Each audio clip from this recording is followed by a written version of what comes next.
Hello, everybody, and welcome to another episode of the Lapsound Podcast. My name is Andrea, And I'm MJ.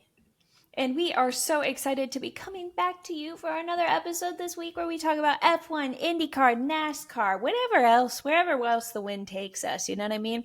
If you haven't already, be sure to give us a 5-star review, and also please subscribe to us on YouTube. You might have noticed that I have not been uploading the video versions to Spotify anymore, and unfortunately, that is because it just became way harder to do it. I don't know what they changed at Spotify, but I hate them for that and don't recommend that they continue with that change. In the meantime, if you're a Spotify listener and you wish you could see our smiling faces, feel free to check us out on YouTube at Lapsound Podcast. But you know what I mean? Like, if you just want to listen to the audio version, that works too. Totally I just thought fair. I'd tell you guys that I'm aware there's no video anymore, and I'm sorry for that. I'm letting you all down, really, as the producer of the show. We have a couple things to go over in admin notes. First of all, we have fantasy leagues. I will put them in the show notes. We have one for F1, one for IndyCar, one for NASCAR. You can still join the NASCAR one. Just keep in mind you will be a week behind on points. However, the opportunity still stands to score full points in F1 and IndyCar fantasy. So feel free to join those leagues if you're interested. Please do. I think it'll be quite fun. How did you do in NASCAR fantasy this week? I think you and I both did not good. I did very bad. I think I'm like second to bottom. Very bad. Very bad. Me too. Didn't go well. I did have Daniel Suarez though, and I was like, shout out Daniel nice. Suarez. Yeah. Also, this week we will have a 4 laps video on A2IL Media's YouTube channel. Those will be kind of switching back and forth between me and MJ as the host, but it's basically a show where we just kind of give you a preview of the IndyCar race that's coming up. So this week I will be making a video all about St. Pete. If you're new to IndyCar, if you've been in the IndyCar vibe for a while and you just want a little refresher of what's going to go down at St. Pete and what happened last year, give it a check it out. They got lots of stuff for other motorsports as well on A2IL Media that we highly recommend you check out that channel.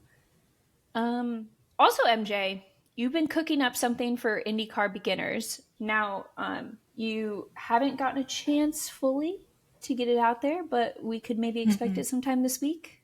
It's coming. It'll be here before cars are on track. What day? Period. I don't know. It's a mystery to all of us, but It's it'll a be mystery here. to all of us. It's scripted. Yeah, Not filmed. it's going to be great, and I'm excited for it. It'll be on the Laps Down channel, so keep an eye out for that. If you're already subscribed to the YouTube, then you'll already get a notification. However, it won't be going out to our other podcast platforms. So if you're an Apple listener, Spotify listener, you'll have to go to YouTube for this one. But I highly recommend you use this as well as a reference to your friends. I have a lot of people in my life that are like, I want to get into IndyCar, I just don't know how. MJ is, I've seen what's getting scripted, and I think it's going to be amazing. It's more than just a beginner's guide of like, here's how tires work. It's more of like, here's how you get into IndyCar for reals. It focuses more on storylines because I feel like a lot of people, when they're like, I'd like to get into IndyCar, people are like, okay, well, here's how the weekend works. But like, you guys know that. And if you don't know that, you probably don't care. So I just have a few storylines that I think you should follow, or like at least ones that Andrea and I are for sure think are interesting for the 2026 season. And other exciting news as motorsports season is getting fully into effect. If you see us in Phoenix, I highly encourage you to come up and say hi. We would love that. And we will be carrying around little goodies for people that do say hi. I'm going to open my drawer and grab. So I have these koozies that we will be giving out, as well as little Laps Down stickers that you can put on your laptop or your water bottle. I think I've heard that they're waterproof. Lots of people have these stickers, but feel free to say hi. We're not weird. I don't think. Verdict's still out, but we'd love to see you guys in Phoenix. We're excited to be there because of just the nature of it being IndyCar and NASCAR. I mean, how can you say no to that? And I'm starting to get really hype about it. I feel kind of crazy that like our first race weekend of the year is coming up so soon, because normally like I've like attended races like in May or something as like my first big race. I live obviously in the Midwest, as does MJ, so it's still like snow on the ground here, so it's like kind of weird to be like, and now we're gonna fuck off and go watch racing. But I'm very excited. Any other admin notes? Don't think so. Right. Nature. Okay, what do you want to start with today? IndyCar, NASCAR, F1. I'll let you Maybe we pick. start. Let's just go down the list because I feel like Mm-hmm. least to most. We have the least Mm-hmm. for Formula One by far. Naturally, they're Sure. not racing yet. It is kind of crazy Mm-mm. that the season starts for F1 the same weekend as the IndyCar NASCAR doubleheader. I'm just like, That's guys, bold, bold. I'm gonna try to clock in, but like obviously my mind's gonna be other places on that oval racing. We'll watch Um, it though. We'll tune we'll in watch the it. middle We'll of the watch night. it. Well, we gotta watch in order to support the Australian Grand Prix renaming Turn Six of Albert Park Circuit, which is where they're racing. I don't need to tell you guys that. You guys know that. Um, after Laura Mueller, who is Esteban's race engineer, and then Hannah Schmitz, who is Red Bull's head of strategy. And they're doing this in celebration of International Women's Day. I didn't even know that it was going to be on International Women's Day. I'm learning. They didn't send the newsletter out to women. Do you think that they It is made on it up? International Women's Day. No, I mean it is on International Women's Day. Not for us, but for them. Sick. I In think that's really Australia? cool. I didn't know they knew about women. No, I didn't either. I thought that that was really cool. I also appreciated that they like um this is going to sound kind of bad. I don't love when International Women's Day just gets turned into like wives and girlfriends day. Right. Not to be like rude to them. They're very nice people, I'm sure. It's just like that is not actually a woman in motorsports. That is just a woman who happens to be dating somebody who drives Yeah. motorsports, which is great. Not trying to be a hater, but like unfortunately that is not doing anything really in like progress for the sport necessarily. I appreciated that they were like, we got women, we got them. Yeah, I think it's super cool. Especially because no one was like putting pressure on them. It's not like the day of where people are like, I noticed that McLaren didn't put out a post, whatever. They're doing it preemptively. Super cool. Super cool. Mm-hmm. Kudos to them. Australia, You guys are you sick. I'm amaze gonna be me. honest. Hell Like, yeah, brother. speaking of Australia, we didn't put anything in the notes. I haven't gotten a chance to watch the race yet. I will go back and rewatch it. Um, did you guys kill Will Brown on accident or something? Dude, What there happened? were like multiple of them having like heat stroke as they were getting out of the car because I saw Will Brown and I was like, oh my god, that's terrible. And then I scrolled down and I see Brock Feeney like sitting by his car in that Dying? same way. Yeah. I'm like, holy smokes, guys. No, I haven't got to watch it either. I'm excited because I got my little receipt that I'm paying for it for Super View. I don't think I ever canceled it. So I'm sure as hell gonna be getting my money's worth and watching all Here like she 7 hours comes. of this single stream. But it looked crazy. And Brock won at least one of the race. Yeah. Sis. Still crazy to Of me that course we he just did. be doing double headers in supercars. Dude, and Um, you know what else is crazy to me is we made him so sad last year that he has a full beard now. I know. It's like it's giving like this is your version of cutting a bob. 100%. Like those are his bangs. Dude, my cat is upset. Did you hear her? Was that because of Brock Feeney? I think so. Um, so I think that they raced supercars before the F1 race. I think if I'm correct, like the supercars Oh. race, I think is am I making this up or is the No, supercars I think race you're right. like Well, here. lead I don't into know. the Google it. F1 race? Google it. Because if so, man, if Australia wasn't such a long flight away, wouldn't that just be like the dream Oh, weekend? dude. If we could somehow get, yeah, support series. Super That's sprint such a format. Dude, this is gonna be such a busy weekend for us in Phoenix because we're gonna have to watch Supercars yeah. and F1 and IndyCar and NASCAR. Dude, nobody's doing it like laps down. I My can't question is, wait. why does F1 pick support series that like mog them so bad? Is that the right use of that word? Like Could they're always better. crazy, They're always crazy kind of use better than Mog. the Who are F1 you, race. Kevin Harvick? Okay, name one series that wouldn't Mog them. Go. That's why I'm just you guys can't have support series. Like, it's not a good look for you guys. It's just you guys. No, I literally just, can't think of a yeah. single series that I could watch before Formula One where I'd be like, wow, can't wait for the Formula One. Like, even like tractor, like the lawn mowing Yeah, races that they made SVG do recently, I'd still be like, sick. that's Do we sick. have to watch Formula One? I love IndyCar, but I've always thought it was ballsy that they do those super trucks before the IndyCar race. Like, I've always thought, like, that's kind of ballsy. Like, I'm like, that's way cooler than whatever the fuck those Or IndyCars are like doing out there. when they do IMSA, I'm always like, okay. Tough I was like, it's act gonna to be follow, hard for me to boys. tune in. Yeah. Oof. Mogged. Um, That's crazy. I don't actually even know what the use of that word is. I just, like, I think it's fun. Mog.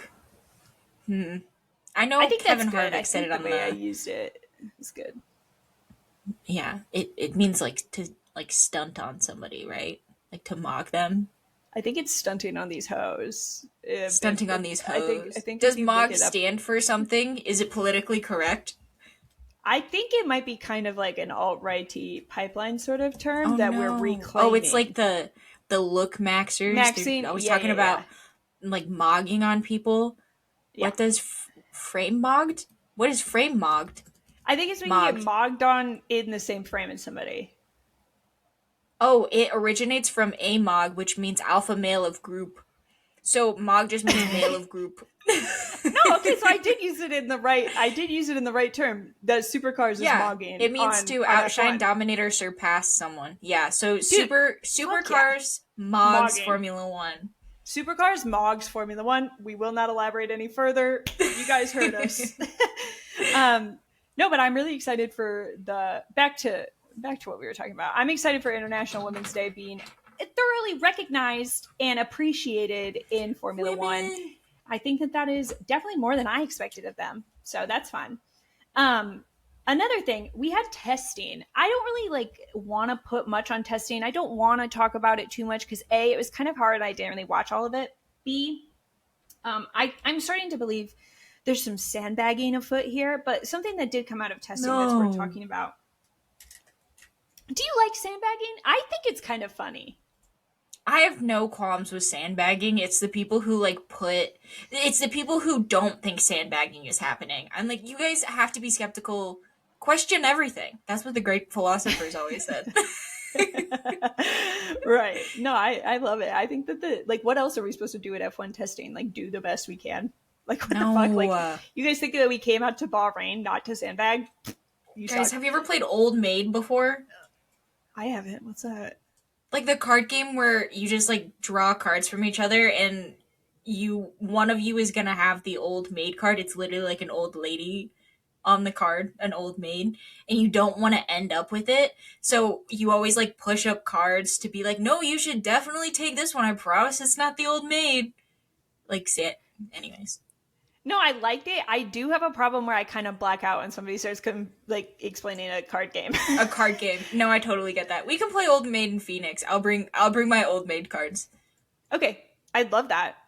I'm down. No, I think they're all playing Old Maid here. Clearly, that's what's happening. So true. I think that's fine.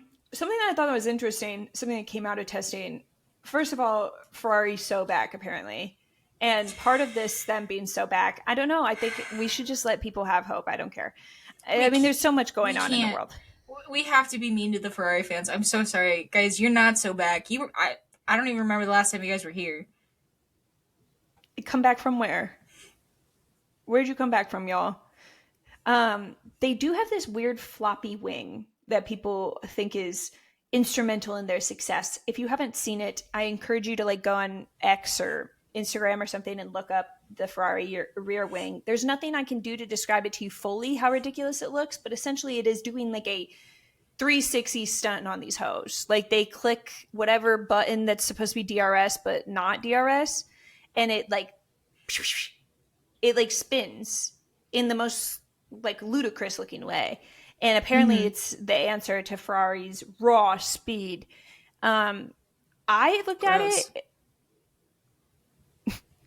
I looked at it and I go, that didn't look intentional to me.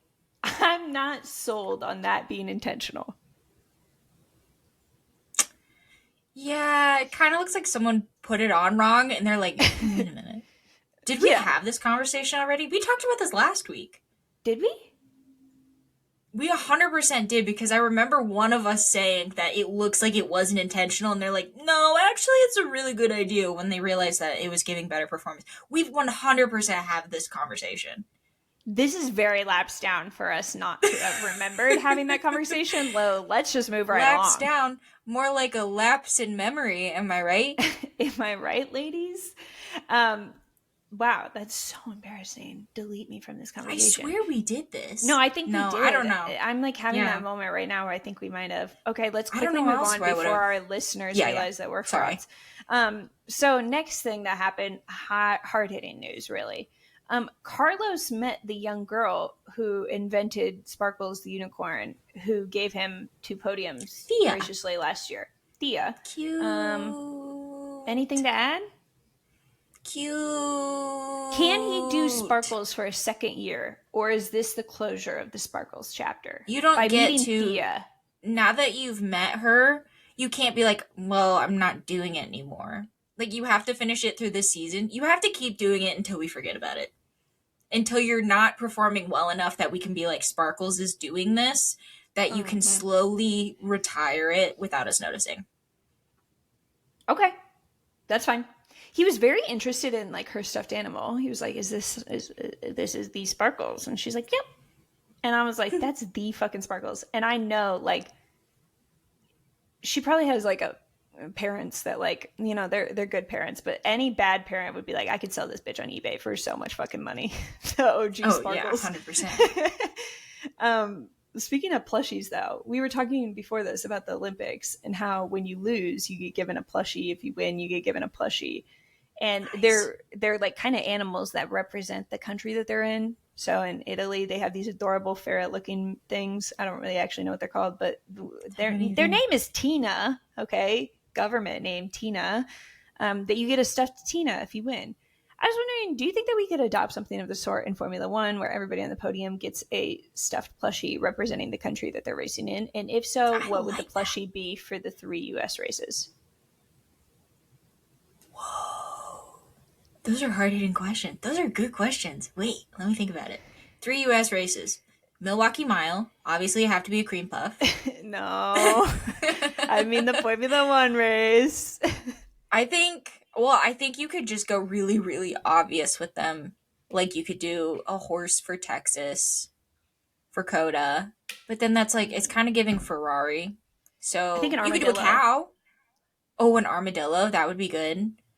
It's just a John Wayne stuffy. I'm just kidding. He was born in Iowa. And then in Florida, I think it should be like an In alligator. what state? Florida? You said it kind of weird the first time. I'm not going to let that slide, just so you know. In the great state of Anyway. Florida, we're And going to do an alligator. Florida's hometown? Yeah, I think an alligator would be fun. Like a big one. Like obscenely big. I'm kind of And then Las thinking Vegas. they don't always have to be animals, I feel like, because you know how like jelly cats, like they do like non-animals Sphere. and they're just as cute, you know what I mean? Mm-hmm.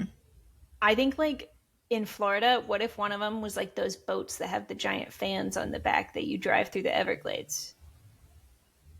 Oh, like a swamp. Uh-huh. The A thing that stuffed Lana boat. Del Rey's husband. Husband, I was literally thinking that's what Del Rey's husband does for work That's what professionally. he does. Okay, that for Florida. And then for Las Vegas, I think, dude, A it has to sphere, be a sphere. And we have to be honestly. able to purchase them as well. Or I think it'd be cute if alternatively we did like little stuffed dice, but with like little smiley faces and legs on them, like jelly cats. That could be cute, and they could like That could hang be, them that's in the rear probably a view mirror thing. of their car. Nice. I like that. Nice.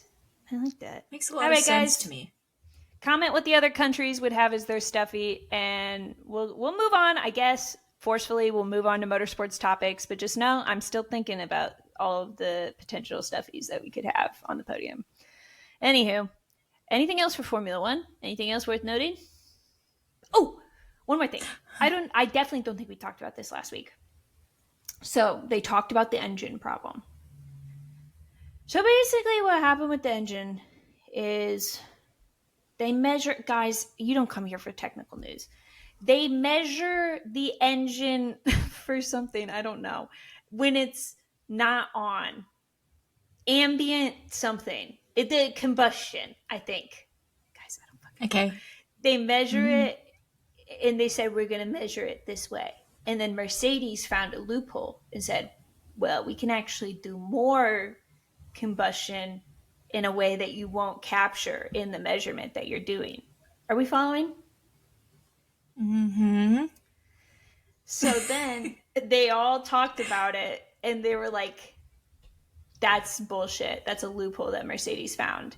So they decided halfway through the season, they need to have changed their engine to fit what they believed to No. have been the spirit of the rules. But they can cheat kind of for the first half of the season. So what I'm Dude. hearing is, George, you need to clock in early, okay? Yeah, Because no, everything's literally. going to change in August. You need to be ready to go Is this ASAP. not an engineering series? Isn't the whole point of this godforsaken series to find loopholes? Isn't that the whole I agree. point? The entire point. I think that if they wanted to change the rule to close the loophole, it should have been at the end of the season. They get one full Ex season. post facto. You can't charge him for something that you didn't have a rule for at the time of committing the crime. Okay, Legally Blonde, period. I wonder if that's good, right. MJ. I liked it. Lawyers in the comments, let me know if that's correct. I think you nailed it. I don't even want to know. I don't know. Google it, guys. Do your own research. I liked it. But yeah, I think maybe I feel like we might be in the minority here by listening to other people. They go, well, like it makes sense. Like Mercedes wasn't doing what they intended the rule to mean, and I was like, it doesn't. That doesn't matter. They followed like the rules as they were written. There's like in hockey, there's like intent to blow the whistle. Like if the intent was there to blow the whistle and then it happens after it, and every time they bring that up, I'm like, you guys, that's not a thing. you have to write the rules as you expect them to be followed. And if you didn't think of this loophole when you wrote the rules, that's the beauty of a loophole. That's the beauty. That's why it's a loophole. That's what we're doing here. That's what we're doing here. I thought that's what we wanted. I thought. I understand that. I guess that they're like freaked out about dominance, and they like have all these new viewers in F1, and they're freaked out that Mercedes is going to run away with it. Just think about it. Earlier, even then, we have. First of all, think about it earlier. Second of all, we have customer teams that are using this same Mercedes engine. I think that could still be interesting. We could have McLaren versus Mercedes. We could have like Williams in the mix. Even if the engine is dominant, that doesn't mean shit. But now that you're like halfway through the season, you guys need to have changed this. I'm like, that's stupid. F1 is a stupid sport. They want to just ruin everything. I don't want sickening you to change it. I want there to be dominance as long as it's George Russell doing it. They really don't want George Russell to win. At the end of the day, have you ever thought about learning elbows? George, you look really cool in the Todd Altdale coin number 19. We got to get you out of here. You're too good for this sport. We got to get you out of here. Who do you think, if they were dominating, they would have kept the rule as is? Because I think you're right. I think it's just an anti-George Russell propaganda. I agree. I think if it was, Aston Martin found this like crazy loophole or whatever, I think they would have left it. I think they would have done it with McLaren. I think they would have done it with Ferrari. Definitely not Cadillac. I don't think we have to worry about that, though, from what it sounded like from testing. No. No. I think those might be the only two I think that they would. Who else is on the group? Definitely not Alpine. Alpine would never figure that out.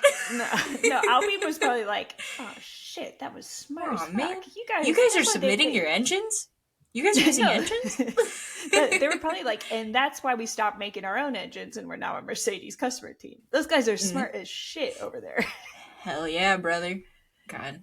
F1. I think that they're just doing this because they hate George, obviously. One thing that's like not funny but like worth noting, Toto like got so mad at this. He did one of the like few times that you see Toto like slip up publicly and you go like, yeah, that wasn't good, buddy. He said something that was like, oh, there's all these rumors about our engine. There's all these rumors about this, rumors about that. Next, they're gonna be like rumoring I was on Epstein Island, and immediately he was like, I Okay. regret saying that. And I then shouldn't have next to said that. him, yeah, next to him, Fred, the team principal Ferrari, was like, that's not funny. No. Walk it And then back, you walk it have back, walk it back. Lawrence Stroll, who was like in the Epstein files, and I was like, He's probably like, you there too? That's crazy. we should have linked up. That's crazy. That's not I funny. didn't see you. I don't know. Well, I mean, if you don't want to be alleged to be in the files, don't be in the Don't files. be in the Probably. files. They didn't Sorry, even Diva. release all of them, and we already found your name on it. What do you think about that? Dude, we found your name. It's been like a known fact for a hot minute. What do you think about that, Bucko? So, anyways, I just thought, like, damn, they really got to Toto. He's saying some wild shit. He's pissed as hell. Oh man, Toto, I'm on your side for the for the engine thing. Not you lost us with the comment. You're on Yeah, that one. delete me What from that happened? conversation. Delete me from that conversation, please. What a great segue to IndyCar, huh? Sorry, Woohoo! tough crowd. Okay, IndyCar. Phoenix testing happened. They made a big hubbub about it on social media. I thought it was cool that they opened Phoenix up to fans for free, and they Sick. even did signings. I don't know if you Dude, saw. That was so cool. like the line was huge, and it was just for testing. It was really really cool to see, and the people who did go, like the content creators who did go, incredibly jealous of you. You did it, Yeah, Diva. you You did, beat me. Diva. You did it. That was sick as hell. That was cool. I will say, as somebody who obviously does not live in Phoenix, was I bummed that there was no live stream? Yes. But Yeah, me I'm too. gonna I'm gonna just be like bummed a little bit. I'm not gonna go too hard on you guys. I just think that they hyped up the testing so much that I was just so surprised that they didn't like throw in a streaming option or like It a was well, yeah. I was assuming that's why they were hyping it up because they didn't like really hype up the Sebring testing the same way. So I was like, no. you're gonna drop a link and I'm gonna have this on at work all day. But no, that didn't happen. I don't know. I wonder why. I wonder if it's like a track thing because like the worst thing that would come of it is like you just accidentally get more fans. Oops. No, and that would be you never want to do that. Ooh, where are we gonna put them? You know, we're Do already you like sold out at every track we go. What? Oh, one point though. I do think that the tickets for Saturday at Phoenix are going pretty fast because it's literally the best lineup in motorsports. IndyCar followed by O'Reilly Auto Parts Series. I mean, I'm sorry, that is like literally the best lineup in I motorsports. know, dude. I'm so excited. Add Supercars and you'd be fucking breaking the internet. Anyways, Dude. so I do think that that's interesting that we might have a sold out IndyCar race other than the 500. But anywho, do you like watching testing for I already said I don't care to watch it in F1, but I do weirdly love watching it in IndyCar, and I don't really know why it's different, but it is. I do. I really like. I watch all the. Well, I try to watch as many practices as possible. Like the ones that happen during the day. Usually by the time I get home, I'm like, everyone's already talked about it in the group chat. There's nothing else for me to learn from this. There's some like I mean, I clocked into all of the Indy 500 testing, and Love it was those like testings. 8 hours a day. So good. I feel like you learn so much more about like the current drivers. I feel like in F1, I would learn a little bit about the current drivers, but a lot about the drivers in the booth who I didn't really necessarily give a fuck about unless it's DC. There's something Period. interesting to me about that man. Something I, intrigues me a I little can bit. I don't I know. can I can pinpoint what's intriguing about him. No, and I get that.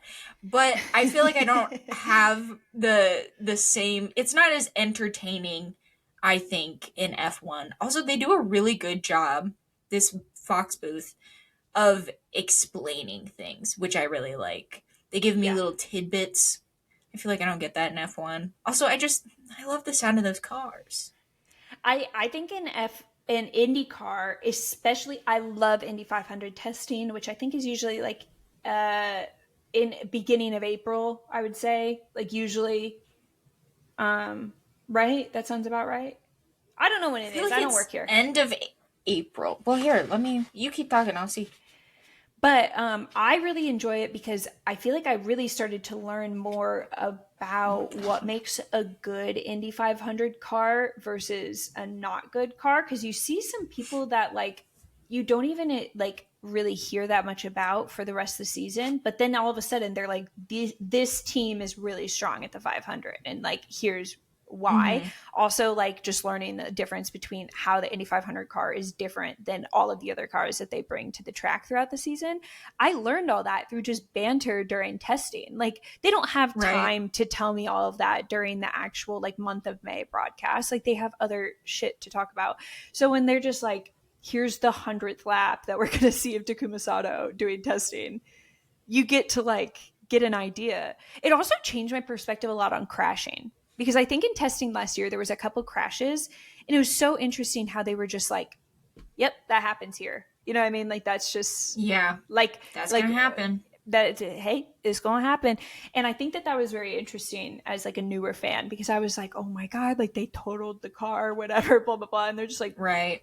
they kind of factor that into the 500. Like they're planning on the car. She's going to see some things before she gets on that track.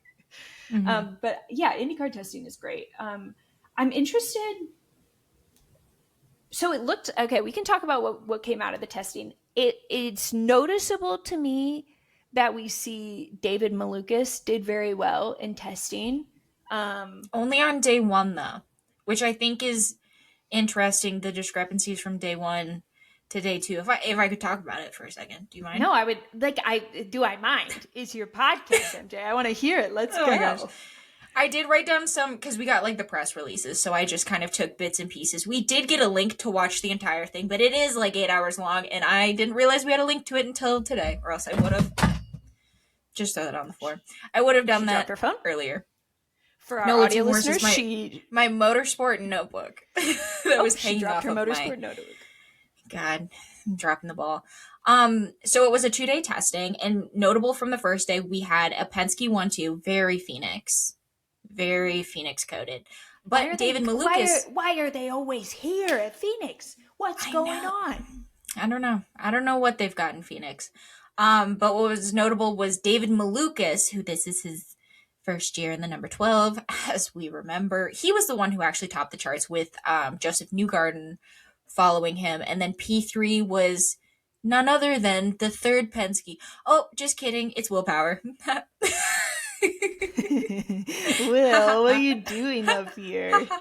But he had a pretty good both days. He did pretty well. He was third overall the first day, and then he was top 5. Is that correct? The second day? Yes, he was 5th the second day. So, I don't know. I just think it'd be really funny if Willpower won at a Penske track. That would be fun. That would be fun. It would feel like a Penske win, but more fun. It would feel like a Penske win, but more fun. Something else notable but not surprising, is what I'll call this. Alex Palou, top 5 both days. He was 5th the first day, 3rd the second day. Joseph Newgarden was 2nd both days. Very Penske of him. Joseph, I'm so sorry, honey. That is depressing as hell. Second Joseph, but both he days. has won here before. He was the last winner in 2018, 2019. I don't know, guys. Tune in to 4 Laps next week, and I'll let you know. And then keeping your peepers on the rookies. First day, Dennis Hauger was the fastest rookie. He was P17. And then Mick Schumacher was P23. Wow. I mean, not horrible. Kyle Collette was the only person who had an incident on the first day. They ended up having to like change his rear wing. Yes, Andrea? I think he's good though, guys. Don't lose faith in the Kyle Collette. I think he's probably fine. And then the second day for the rookies, Mick Schumacher topped the rookie standings.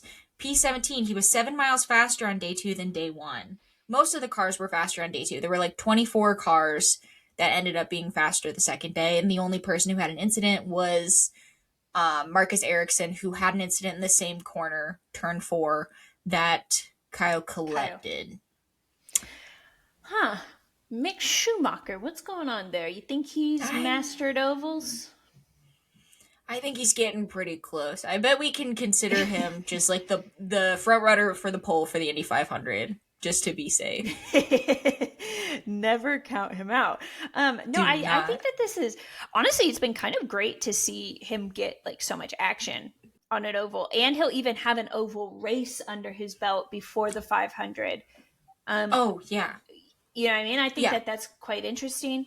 I think it's interesting some of the folks that were finding their name into the top finishers. I'm surprised by the Christian Rasmussen and the Alexander Rossi in Yeah, day ECR 2. cooked the second day. Alexander Rossi topped the charts, and Christian Rasmussen was Hmm. fourth? Question mark. Yes. Huh. Hmm. Maybe something. And we do know that Christian is an oval merchant. More Obviously. so, shorter ovals. Shorter ovals. Yeah. Than Phoenix, but I'm interested. I'm I mad don't count him interested. out. Never count out Christian Rasmussen. Never count out Christian Rasmussen. And they did do a little bit of talking in their interviews. The drivers were interviewed to ask about the track because that's how racing works. And there is some concern about 2-lane racing. And I was like, this is very Iowa. Remember when you guys counted her out? Remember when you sent Andrea and I to go look at the marbles, to individually pick up all of the marbles on the track Mm-hmm. so that they would And be we able to open cleared up the that way. second lane? And we did. And the racing was phenomenal. And then what did you do? Executed You're welcome. her.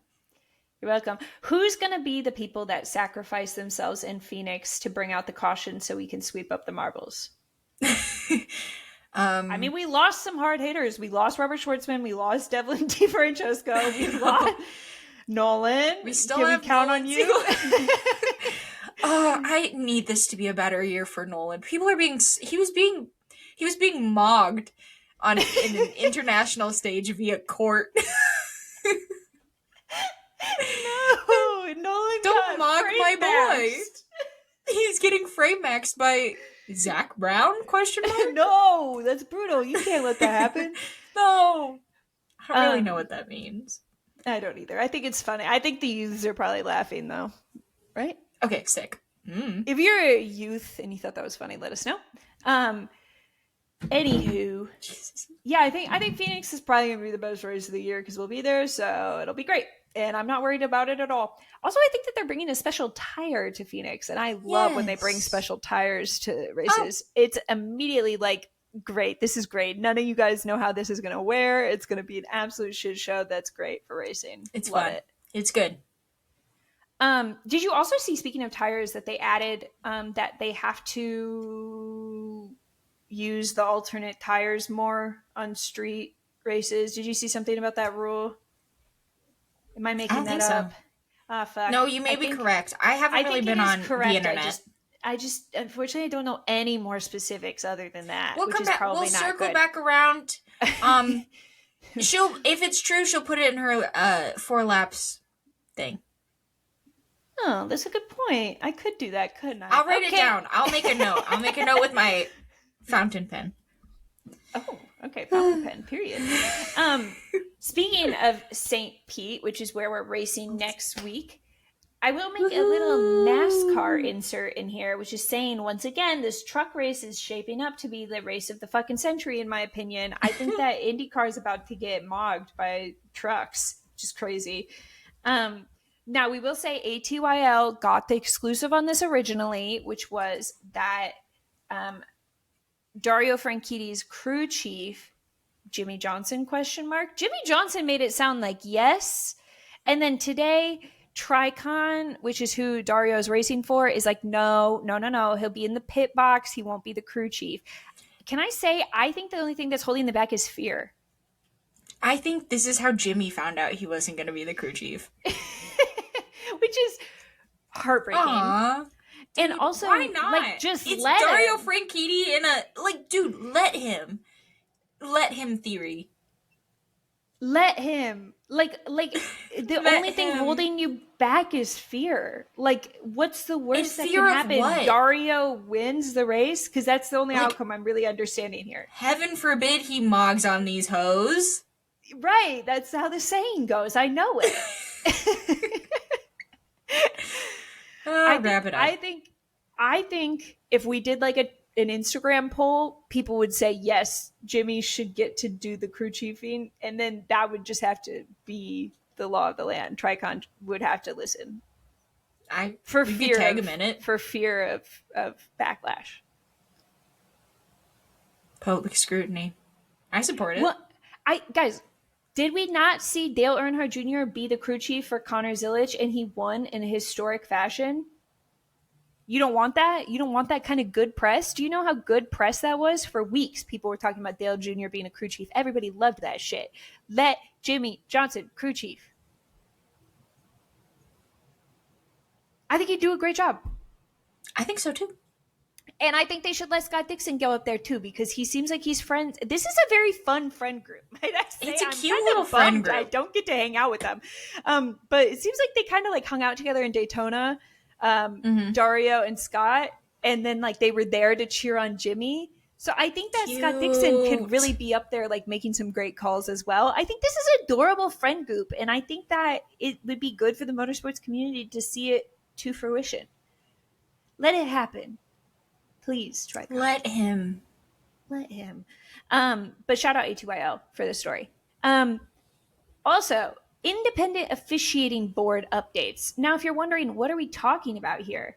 Well, what we're talking about is this apparent complete overhaul of the way that IndyCar officiating was going to work that they announced, if I'm remembering correctly, like 4 or 5 months ago. And then they were like, we found these three people who are going to hire the managing director of officiating, and then they're going to hire all of the people that are needed for all these technical inspections, and it's going to be separate from Penske and blah blah blah. And like I feel like that's what I was understanding that we were doing here, right? Yeah. And I remember us being like, that's a really tight turnaround, but I can't wait to see how that works out before St. Pete. And then Mm-hmm. I kind of remembered we never really heard anything else about it. No. And it clearly didn't work out before St. Pete because they never hired that managing. What is it? Managing Managing. director of officiating or something. Yeah. So they're gonna have those three fellas be the board at St. Pete, and then once they find someone, they will Because have a they managing. were meant to be a hiring committee essentially. We were told Right. like because one of them's Dude, an FIA person, and then like two of them are like non IndyCar people, but like still have ties in motorsports or whatever. And they were like, these are not making any decisions about officiating; they're just a hiring committee essentially. And I was right. like, well, they And they better didn't get do to that. hiring. They They had didn't. one job and they didn't do that. Oh, and now all three of them get to do the job? Interesting. Interesting. Roger. And now I have to deal with the FIA having any sort of role in IndyCar. That's disgusting, by the Dude. way. That's disgusting to me and my homegirls. We don't like it. And then they were like, well, we kind of looked at it and like, how many things really have to change about IndyCar officiating? I mean, some of these people are, I mean, we like them, they can stay. And then they just like listed like basically everyone in IndyCar officiating, and they're like, they're all staying. Like, don't even worry about it, guys. They're all Yeah, all of the staying. stewards. They were like, yeah, no, that's fine. I was like, The what? stewards aren't an issue. That'll be fine. The only thing, I mean, they got a separate Indy Next race director. Sick. Okay. Sicko mode. I mean, sure. That seems important. Important. They reviewed Important. the processes and personnel, reviewed it, looked them over. And then they Sick. said like it's cool, basically. Yeah, essentially. They did determine a need for an additional experienced personnel on the tech team. Okay. I'd We're adding say somebody there. Um, that's why yeah, we're no, that's here. essentially what they did. And then, I could have told and you then there that. was That's this why we quote. made this. That's why we made this. I That's know what we're we need here additional people for for. tech. That was the That's what we're problem. here for. There was this quote at the end of the press release that was essentially, who was it? I don't know, it doesn't matter. Oh, board member Morgan, sicko. It's not Sicko.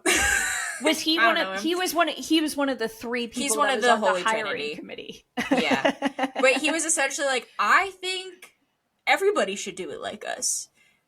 I think other series, international series, should adopt this. And I was like, that's really bold to say, considering we haven't even had the first race of the season and you didn't do the hiring. Like, And like we haven't nothing done like it is yet. hardly changing, and this was made out of need. No, they did the same thing. I love him. I'm not trying to mog on him or whatever. Doug Bulls, when they announced this, went on off track, and he's talked about how the FIA, they went to them for consulting, and that's how this person came to be on this hiring board that's like on the from the FIA. And he was basically saying, yeah, the FIA was like looking at what we were doing, and they were like, it's actually like great. You guys are so good at officiating. Just the only problem is that whole like Penske thing doesn't look too good, does it?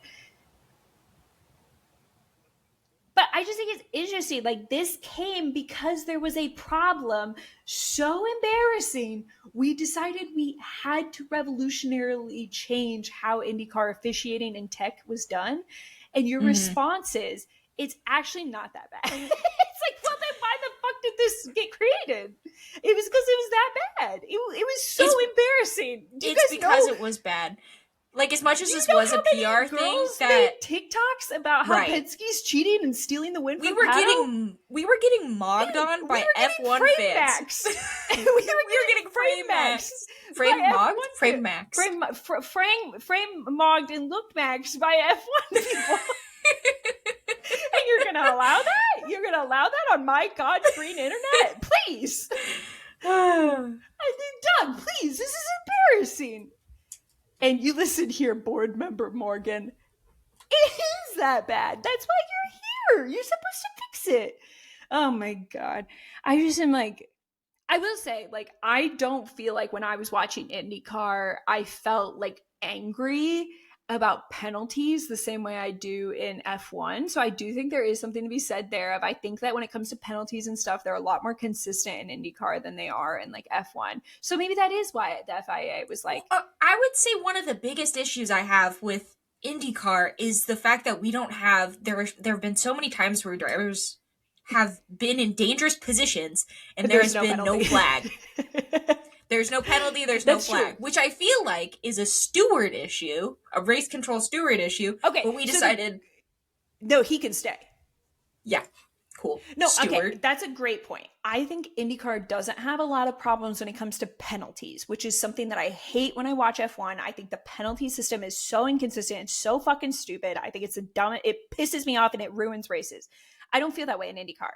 I will agree with MJ, though. One giant weakness we have had in IndyCar is I can't tell you how many episodes we filmed last year. We were like, did we almost watch a man die? It feels like we almost watched a man die. And we were like, next time, let's get on those yellow flags, boys.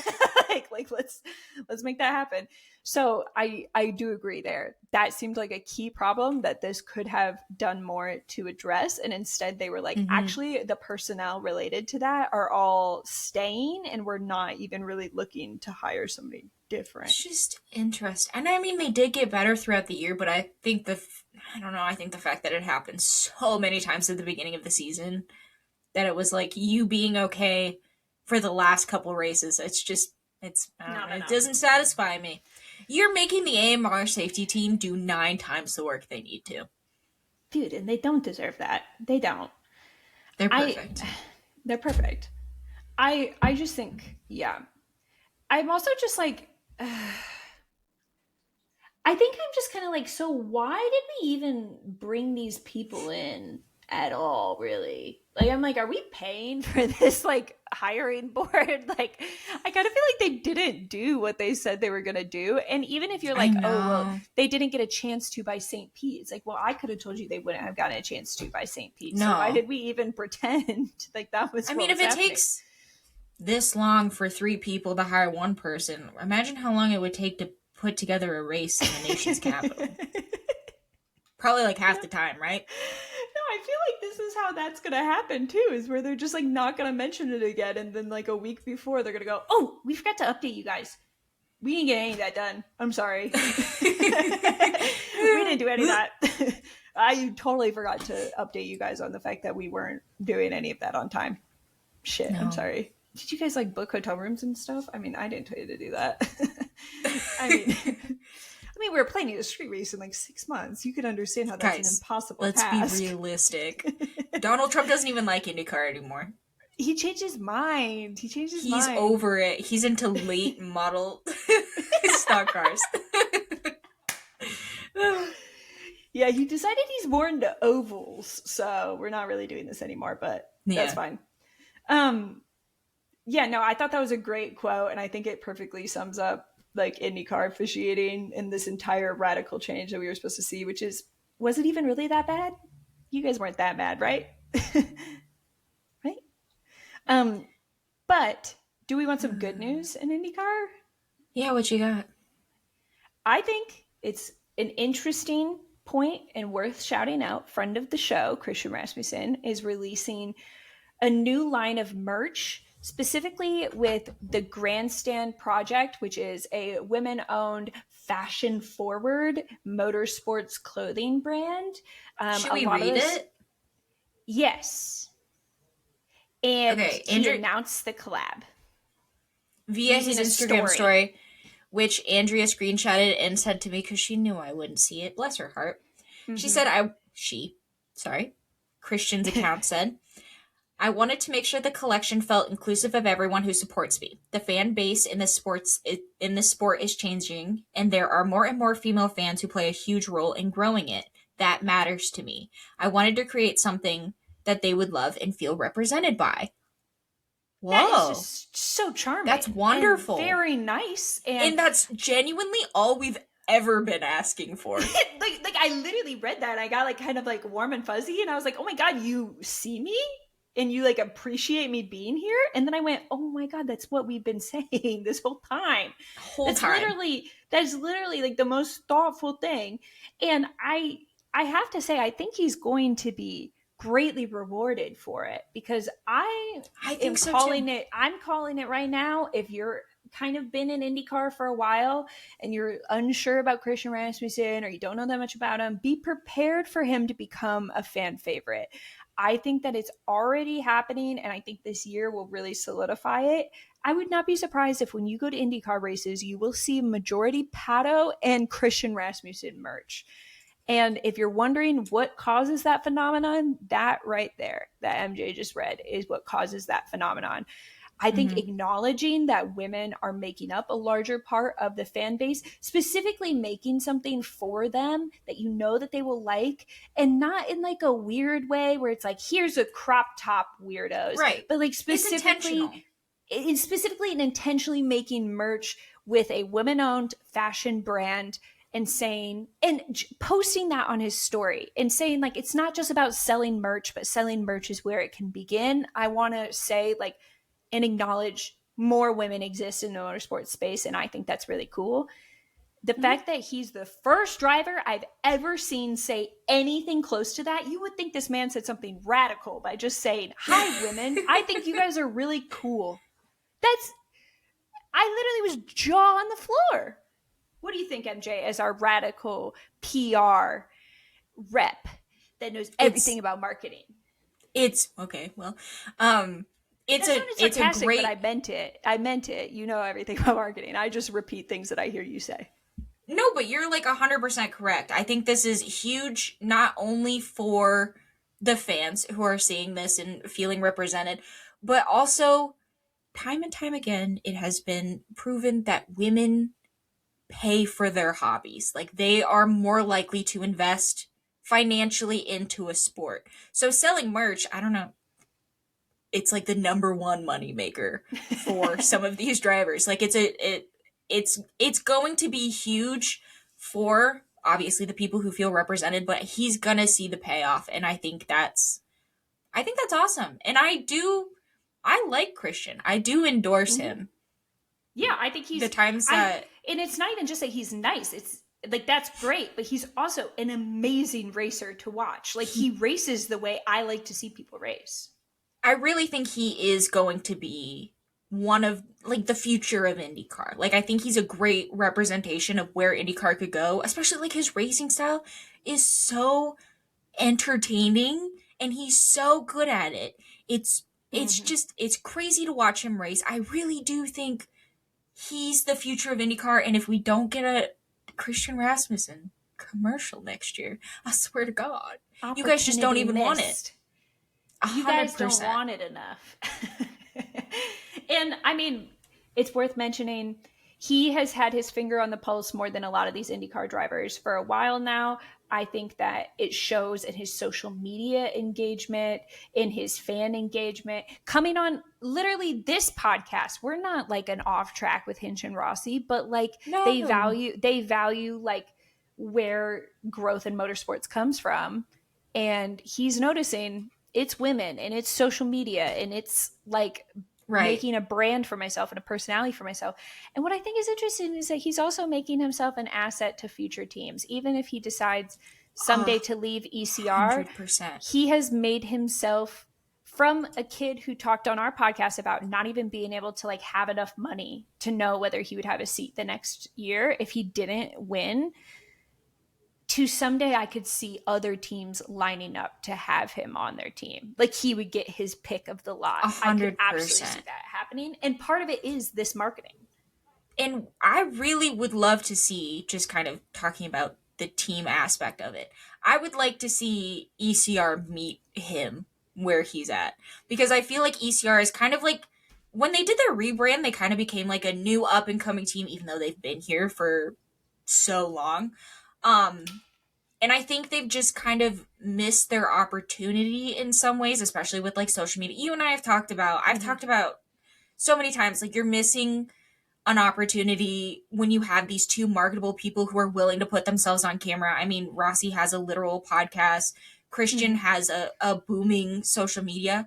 And I just feel like that aspect is failing for the team. But having Mm-hmm. him being so willing and being kind of um like this inclusive beacon for women, Mm-hmm. I really would like to see ECR capitalize on Step that more. into They that. already Yeah. do, they do a little bit. Like I know they have like a bracelet making Mm-hmm. thing over the Workshop off at season where their they, shop. Yeah. yeah, which is super cool, and I'd like to see them continue to keep that ball rolling, especially cuz like I mean they topped the timings in Yeah. Phoenix Day 2. It's like, guys, I think this could be an opportunity right in front of you. Let's not drop the ball here.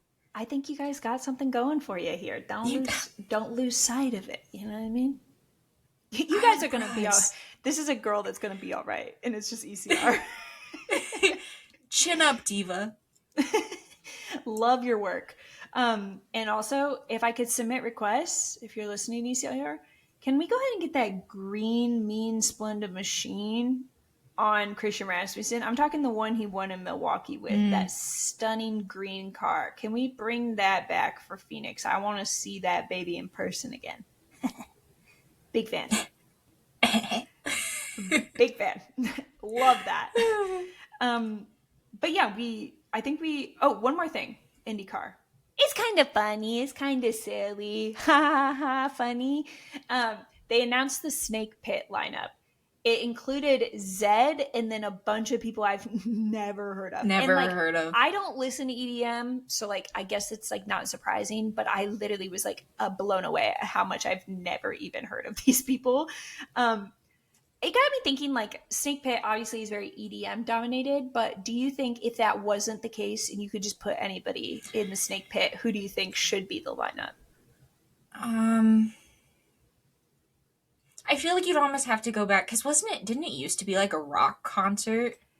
I think that they used to have several concerts and the Snake Pit was always EDM, but then like the day before and stuff, they would have like rock concerts there. Dude, I feel like it's But such a now that we don't missed. do that, we can just put that in the Snake Pit.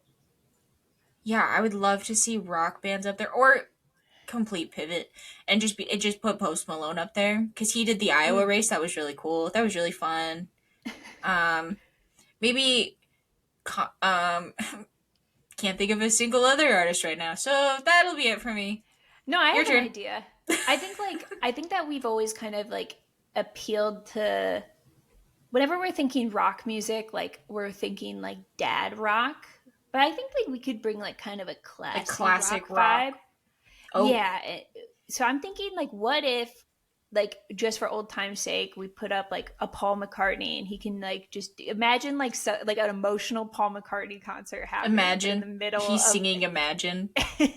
for his old friend. You know those memes where it's like Paul McCartney exploded and it's him on stage and it's like pyrotechnics? Okay, so he has this part in his concert where there's like crazy pyrotechnics and it literally looks like he explodes.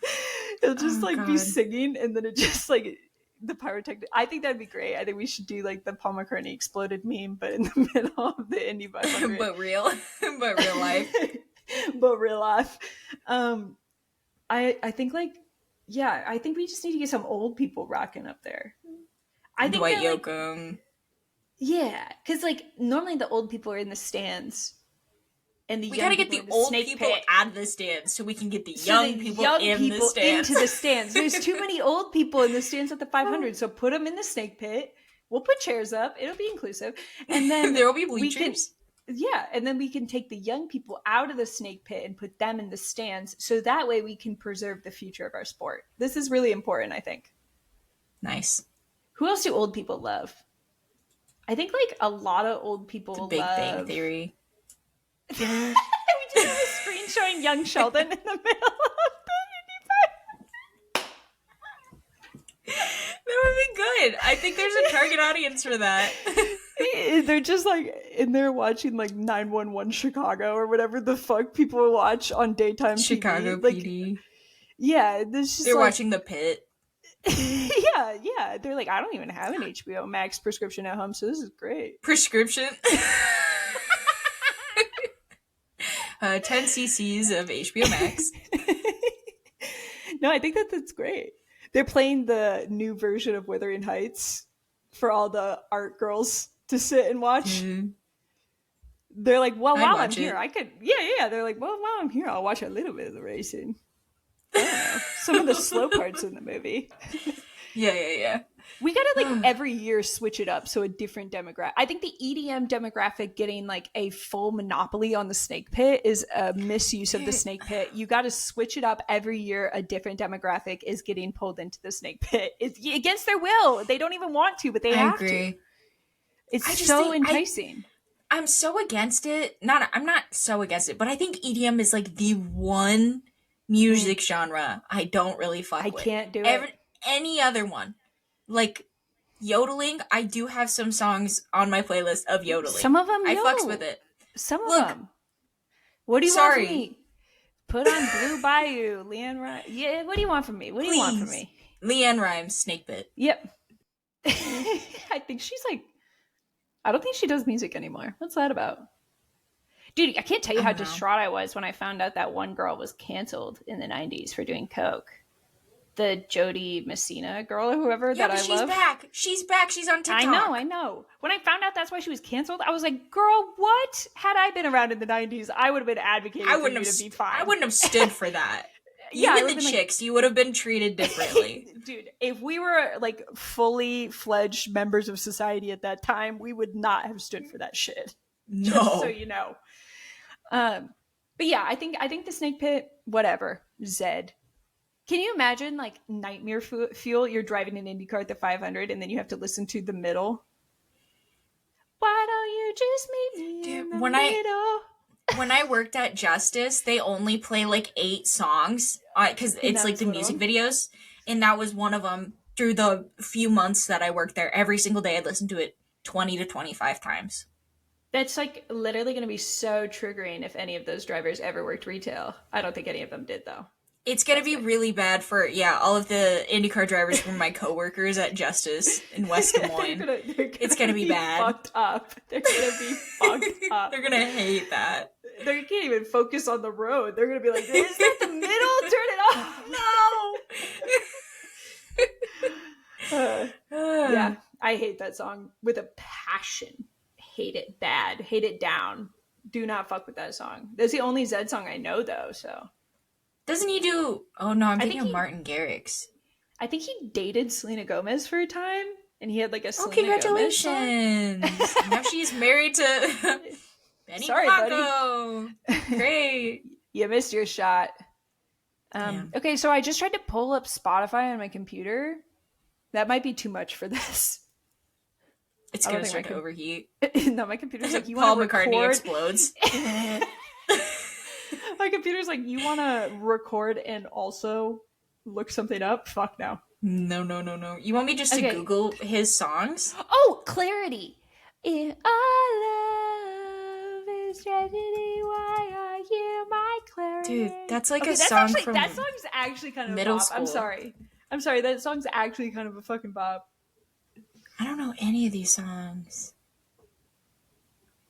Dude, I forgot that we were working with bangers here. I'm sorry, Zed. I didn't mean to slander your fucking name. Oh, he's 5'9". He's running height. He's good enough for putting him in the car. Get in there, bud. Get him in the car. Get him in the car. Do These you think aren't that real songs. No, I think that they are, and I think if you listen to them, you would unfortunately know all of them. These are actually kind of banger radio hits. I just don't think radio hits is like what I would go out of my way to listen to No, at I a want it concert. to be. I think it should be in a nice little indie band like. Uh-huh. Uh-huh. Uh-huh. I'm listening.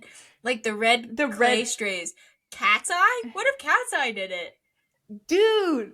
Imagine driving an IndyCar and hearing gnarly in the background. That would be sick. Eat zucchini. You just see Joseph Newton. Eat zucchini. Oh, that would be great, actually. Sorry, it might be. No, they need something chill. Like I'm like Mumford biased and because she was Sons. my number. Are you joking? That'd be so fucking good. The way I would ditch the Indy 500 to sit in the To steak go pit see it. to You listen should to just come Mumford to and Sons. Hinterland because Cat's Eye and Mumford and Sons are going to be there. And Lord.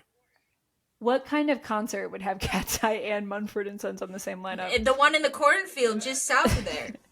Okay. Well, we'll talk about it. You know what I mean? I'm intrigued. Also intrigued by the fact that we have St. Pete coming up. Like I said, we'll be making a 4 laps video. If you want all of the race preview information, Juicy be sure to check details. it out. Be sure to check it out. But just if you forgot how IndyCar weekends work, MJ has kindly pointed out here that we will have a practice 1 on Friday at 1:35. Is this Eastern or Central? It's Eastern time. Good, proper time. 1:35 p.m. on FS2, practice 2 on Saturday at 9:35 a.m. FS1, qualification Saturday 4:35 p.m. FS2, warm up, the best time. I think that they're doing a full warm up show this year for all of the races. I think I heard that, like a full that. kind of like what they do for NASCAR with the race day show. Cool. Before I'm the down. race. I'll be Can there. we talk about real quick? Will Buxton, I think, is cheating on IndyCar a bit. So he started doing this F1 podcast with Sky Sports. Like it's like a very official F1 podcast with like all of the big people, you know, David Coulthard and like all the big presenters and stuff like that. And I thought that's interesting, but I'll allow it, I guess, because I guess he just needs to feel connected to F1 in some way. But then he also announces that he's doing this like pre-show for all of the IndyCar races. And then he also announces that he's doing this speed show. I don't know what the nostalgia is here. I'm going to be honest. I didn't obviously exist in the time of speed, but I do think it's a big deal. Yes. Go. I watched the speed when I was a youth. But I watched it the same way I watched like professional bass fishing, where like I was in the room and like my dad was watching it. You weren't like, I'm like absorbing it, but you were there. No. I was like, there's weights in fish. Good stuff. So they announced that they're like bringing this back as a digital show with Kevin Harvick and Will Buxton. I think that Kevin Harvick and Will Buxton are chronic love to talk into microphoners because they both have like so many shows and stuff. But I was kind of like annoyed a little bit, I will say, because this speed show, apparently they're going to talk about F1, IndyCar, NASCAR, Supercars. They see even Formula E. I was like, now this sounds a lot like Laps Down. I'm going to be honest, guys. It sounded a lot like Laps Down. Just say you want to be us for real. Guys, you're going to get mogged by us. Don't even try. You're going to get frame maxed. We frame mogged and maxed. We're frame the mogging speed show. Kevin Harvick. That silence was us mogging, by the way. No, I just was kind of like, are we gonna do you think that we're gonna get oversaturated and get too much Will Buxton? Is there such a thing? Yes. Explain. I think there is. I think there's too much of, especially, it's just interesting because why is he doing so much? It makes me feel like he doesn't think IndyCar is going to last very long, so he just wants to make sure he has his paws and other things just in case this were to go downhill. But also, when people are introduced to him via one of these three mediums, they're going to be like confused when they hear about the other ones. Like if you're watching him on an F1 podcast to find out, like if that's what you know him as, maybe you're a new fan, to be like, he's a commentator for a completely other series. Like, what the fuck are we doing here? Yeah. It's like, it's more perplexing than I think oversaturating, but like, aren't you going to be tired, my guy? I think like he is so much fun when he can like kind of talk shit. And I feel like all of these things are True. very professional. Like none of them are like him doing a podcast for fun. Like I told you, the F1 one is like a very buttoned up podcast. This Fox sponsored speed show is going to be very buttoned up. And I think I don't want to hear professional takes from Will Buxton on all these different motorsports. The fun was when recently he started shit talking F1. I was like, this is so fun. And then I'm like, he's not going to shit talk F1 on the Sky Sports podcast. So what's the fun in it?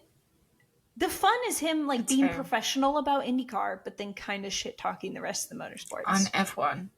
I wonder if people will like be open to learning more about other series because they know Will. Like, do you think Will Buxton? You He's think going to people are bring tuning girls to in, NASCAR. are like bringing like older men into like F1? Like you're watching the Indy 500 and he says something about how he used to be like an F1 TV pundit, and they're like, oh, maybe I'll check out the F1. That They could go, be they go, cool. they go, that's why you have that darn British accent. You sounded like Lee Diffie for a second there. I watch F1 because my friend Lee Diffie is also one of yous. British. Yeah, one of you British people clearly that enjoy this. British. No, when I was watching like old IndyCar races, this is going to be brutal for people that are longtime IndyCar fans. So I'm sorry because I don't know the names of anybody that I'm about to talk about. But there was like an older British guy who used to be an F1 pundit who is like a commentator for IndyCar, like in like the Oh, I don't 2010s and know. stuff. And Yeah. it's really funny because he just kept, the whole time he basically is just like talking about F1 kind of, which is weird because like F1 wasn't very big at the time. So he's kind of like, so this is kind of like in F1 when we do blah blah blah. And I was like, at this point I would say like what I'm watching right now at like this IndyCar race is more interesting than whatever the fuck you guys were doing in F1 at the time. That was the whole problem, is that F1 was a dying sport at this time. But yeah, they just had like this old British guy that would just talk about F1 all the time. It's like, who the fuck invited this guy? Interesting. He's like a What weirder are we version doing of Will here? Buxton. What the hell? Do we have to have a British person in IndyCar commentary? Is there like a secret I think rule? I think we do. Does Lee Diffie count? As a British person, yes. Because like of like colonization and stuff, I think they're still part of the Commonwealth or something. Well, just to the people who would be listening and complain about it, he's It British. it sounds like maybe a British person. They're unsure. Yeah. I'm sad the Olympics are over. I was adoring listening to Lee Diffie talk about luge and bobsled. He's so He's good. so good at commentating. He was making calls that had me on the edge of my seat about luge. I was like, is she gonna beat the time? Oh fuck, she did. Oh my god, that's a gold medal. Thank you, Lee Diffie, for the call of a generation. Damn, he's so good at his job. He's so I good. wish I like, how do you even practice? I want to get into calling race. Like whenever people do a good job at it, I go, fuck, that's got to be the best job in the world. Like that's so fun. Well, we're not Do allowed to people because get we're women. That kind of sucks. Right. We're forgot not there about that. yet. Feminism is not there yet. Look at the comments of any trucks video where like Jamie Little's calling the race, and you'll see we're not there yet. Nope. Nope. Do you want to talk about NASCAR? And the race is at 12 p.m. on Sunday on Fox. Right. I got distracted halfway through. Let's talk about NASCAR. We're going back to NASCAR, MJ. Da-na. Exciting stuff. Not for the people involved because they have to go to court, but for us who love drama. Right. JGR is suing Chris Gabehart for taking setup info from JGR to Spire. Apparently, they claim on his work devices he had like folders of stuff that he was putting in, like data from like entire races and like setup info and stuff, and the folder was titled Spire. And they're like saying that he like, I was like, damn, that's tough. Don't title the folder Spire. That's so No. Zach Brown naming the document Plo lawsuit stuff. Right. I guess they have like a whole list of things that they're like claiming he took over to Spire. And then Chris Gabehart posted a thing being like, we already talked about this. We already did a whole investigation and you guys didn't find anything. So now you're just suing me, which is like stupid.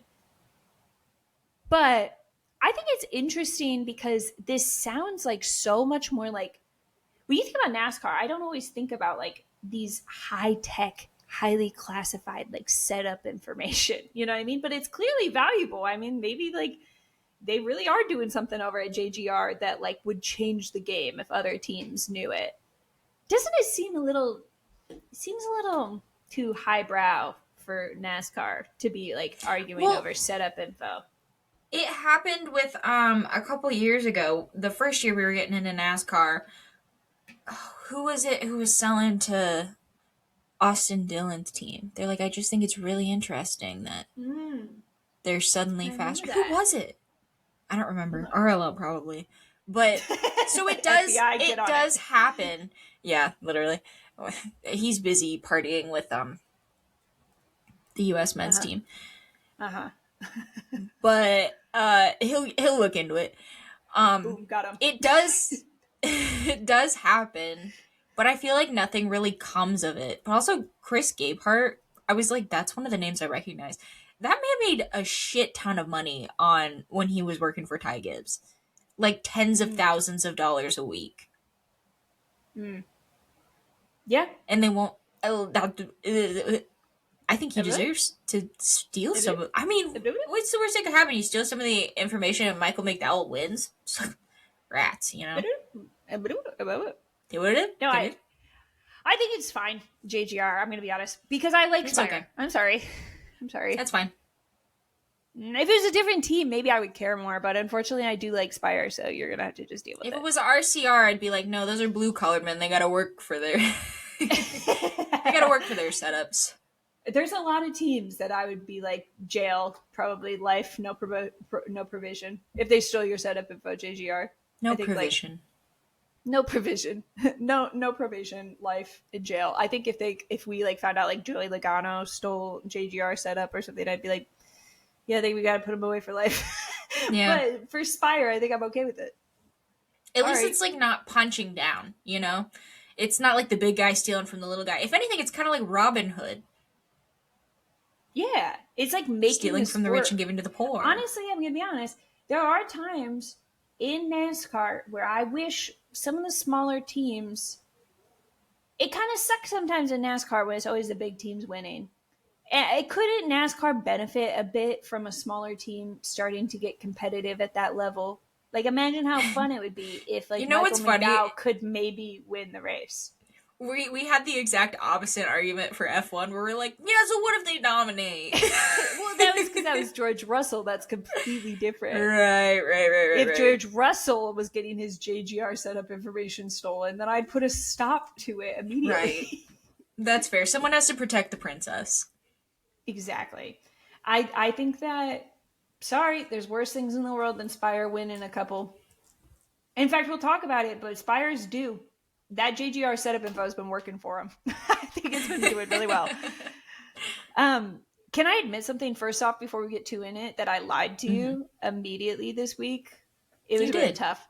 So I do this thing, guys, where I scroll on X, Twitter, whatever the fuck you want to call it, and I don't have my sound on, and I'm just like scrolling, and I'm not actually really listening to any of the videos. I'm just kind of filling in the blanks in my own head of what I think the video might be about, because there's also no closed captioning or anything. And I saw a video of Colleague Racing posting something about the St. Pete truck race. And they were posting, like, we called in a legend for St. Pete at Allmendinger. And it was like a video of Allmendinger talking. And I just immediately texted MJ and I was like, AJ Allmendinger is doing St. Pete for Colleague Racing. Right. I later, like maybe like 5 minutes later, was like, I should watch this video again, like because I feel like you asked me something about Coda. I was like, so is he gonna do Coda as well? Like, how is that? Like, he's gonna fly back and forth? I mean, I was down. I was sold. And I literally was like, yeah, he's doing the double. He's gonna have a helicopter and everything. Yeah, by the double I'm meaning the truck race in St. Pete, obviously, and then also Coda for NASCAR. Coda. Yeah. Yep. And turns out that's not what the video was saying at all. I texted you the name, but it's a Meyershank IMSA driver. Colin Braun. Yeah, and he seems like also like a cool guy. No, it was just a video of AJ Allmendinger announcing that Colin was doing St. Pete. It wasn't as fun when I realized I lied to you. I'm sorry. No, I agree. How fun would it be, though, if AJ Allmendinger did the truck race in St. Pete? I mean, that would have been really fun. I do think it's Dario that he announced his little IMSA friend. Every day I'm like, AJ, you gotta get into IMSA. So bad. You would love it. We're never letting this up, by the way. Like, this is like a new bit, but also like something I'm really passionate about. I really would love to watch AJ Allmendinger race in IMSA. I would watch IMSA so much more just to watch him. He seemed so happy. The way like Kevin Magnussen seemed so happy driving that IndyCar the one time that I will not stop talking about. That's what he had, the sparkle in his eyes that whole Daytona 24 race weekend. There's something so hard in motorsports when you watch a driver do something that they clearly love way more than whatever it is that they are doing. And you just like think, when Max drives literally any car but the F1 car, and I'm like, we gotta, please. Dude, Max literally just wants to do GT3 racing or whatever the fuck it's called. Like that thing he loves to do with the little Verstappen.com navy blue car. He has so much fun doing it. And it's so frustrating to be like, you should be doing that. You should do that. You want to do that real bad. Follow your dreams. Kevin Magnussen, you want to drive an IndyCar real bad. I know you do. Follow your dreams. AJ Allmendinger, get your ass to IMSA. I'll see you in Detroit. Follow your dreams. It'll be fun. Follow your dreams. But yeah, I'm sorry for lying to you about that. That was really on me. Might be. It's okay. We were in Atlanta this week. You love Atlanta. Tell me about it. I do love Atlanta. I have to be honest, I didn't really watch this weekend though. No, it's okay. But just tell me, because I think you share a sentiment that a lot of people share, which is that Atlanta may be one of the best tracks on the NASCAR calendar. Why is that? So fun. There's just one race that I've watched probably upwards of 50 plus times. Probably around 50 plus times. Because it takes me multiple days to watch it because I only watch it for like an hour at a time. The second Atlanta race last year, so much fun. Chase Elliott won. Everyone was happy besides the people who wrecked out, which was like 19 of them. That sucks. That's too bad. But the rest of it, I think it has pretty good racing. Like, versus like Daytona, which is also like a super speedway. I guess Atlanta's not technically a super speedway, but it is a drafting track. Sorry, yeah, it's a drafting. It's something like it, but it does feel like there's a little bit less chaos determining the race, though there is still chaos. It's a fun race. Like, it's just entertaining to watch most of the time. It's the perfect amount of, oh my god, anybody could win this race, but also they have to race to win it. I think that Daytona is a little bit too much of the, oh my god, anybody could win this race. And then like other tracks are like, oh, Penske's going to win here because they're good at it. You know what I mean? And that sucks. And you know that this is so much different than Daytona because you would never see Cody Ware in the front. You would never see that. No. It is interesting how we consistently come back to the fans loving Atlanta so much. I think it's one of the few tracks that I see fans speak positively about. After most NASCAR races, everybody is being huge Debbie Downers on the internet and be like, I think that track is the worst race ever, blah, blah, blah. For some reason, Atlanta is like this beautiful uniting thing for so many NASCAR fans where everybody can kind of come together and be like, that was sick. Because it's good. I think like it really starts from that 3-wide finish with Kyle Busch, Daniel Suarez, and Ryan Blaney, where Daniel Suarez, I think when Daniel Suarez won in Atlanta, it created something magical on that track. The magic hasn't worn off yet, but it would have been nice to see a Daniel Suarez win to kind of renew the magic, keep it going for a little bit longer. So we'll need one of those soon. Hopefully the next time we race in Atlanta, that JGR setup can start really working for Spire. Speaking of magic, Austin Cindric won stage 1. That was fun to see. He was in a little orange car. I go, you look like my friend, Scott Dixon. What's that about? Scott Dixon. What's that about? So our first caution that we had at the race, they raced like pretty clean for like a good while. I was like, oh, that's interesting for NASCAR. First caution we had, though, was Ty Gibbs loses it and crashes, and his car starts a fire on the grass. Couple things here. One, nobody seemed that concerned, which I was like, I am. I'm not trying to tell the AMR safety team like how to do their job, but I was kind of like, oh, can we get something to put the fire out? Probably it's burning a lot. It's big fire right around that explosive car. We should probably do something about that. But eventually they got Ty Gibbs out of the car.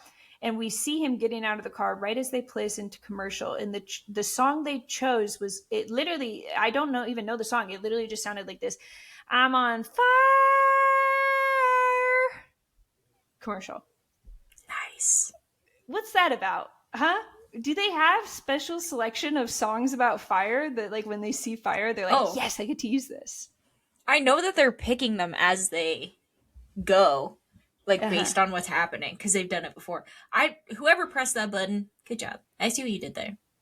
I thought that was funny. I was kind of like, it's an insane folder to have. Just, like, fire songs. Songs about fire. For when cars are on fire, for when cars are upside down, for when cars are in air.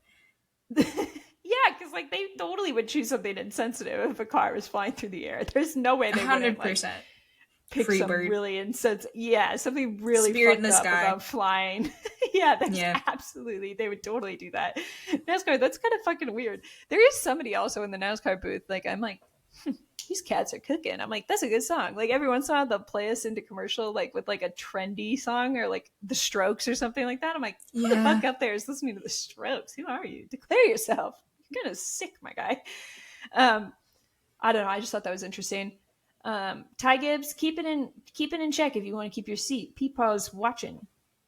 Ty Gibbs was a victim to something that we later see Riley Herbst, figures, 2 monster cars fucking around, become a victim to as well, which is a lot of people are just like generally complaining about handling. And according to a little snippet interview they did before the race with Christopher Bell, who won this race last year, he said that the handling gets better as the race goes on, which apparently isn't how most NASCAR tracks work, which I was like, huh? I thought most tracks, like as it gets rubbered in and stuff, it gets easier to handle. But I guess that's not how it usually works. I don't actually think I know that much about NASCAR. I'm starting to learn.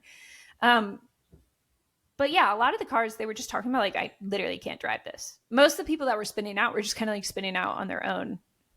It's like like a gust of wind came through and they're like, ah! And I was like, and they said that this was also like a really windy ways.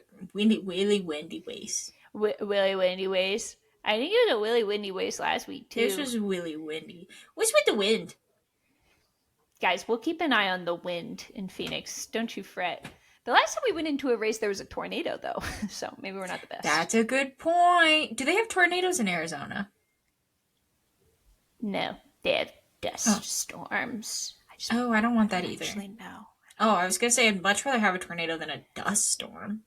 That was like a huge fear of mine when I was younger. I read about the Dust Bowl and I was like kind of terrified of it for like a long time. I was like, so did we figure that out? Like, did we stop that? Or can I get an update on the fucking Dust Bowl? You were in prime Dust Bowl territory. You were probably shaking in your fucking boots. Right? The Great Plains is where the Dust Bowls were happening.